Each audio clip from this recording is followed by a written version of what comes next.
নমস্কার। এদিন আমরা পেলিংয়ের কিছু সাইট সিনে বেরিয়েছিলাম। প্রথমে গিয়েছিলাম রিমলি নদীর ঝর্ণা দেখতে। তারপর সেখান থেকে আমরা গিয়েছিলাম অরেঞ্জ ভিলেজ নামে একটা জায়গায়। পাহাড়ের মাঝে কমলালেবুর বাগান। কমলালেবুর বাগান গিয়ে দেখি প্রত্যেকটা গাছ ভর্তি করে কমলালেবু। হাতের নাগালের সব কমলালেবুগুলো ছিল। এর ঠিক পাশেই ছিল রিমলি নদী।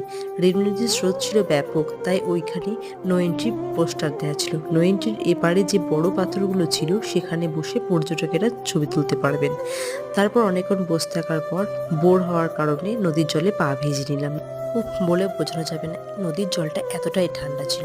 তারপর নদীর জল থেকে এক এক করে রং বেরঙের পাথর তুলে বরকে বললাম, এ নাও, হানিমুনে এসেছি, এগুলো তোমার গিফট। তারপর ওখান থেকে আমরা গিয়েছিলাম একটা লেকে। লেকটা ছিল উইস লেক নামেও পরিচিত। ওখানে নাকি দাঁড়িয়ে যদি কেউ নিজের মনের ইচ্ছা প্রকাশ করে তার নাকি পূরণ হয়। তারপর দুপুরে লাঞ্চ সেরে আমরা গিয়েছিলাম স্কাই ওয়াকে উঠতে প্রথমে একটু ভয়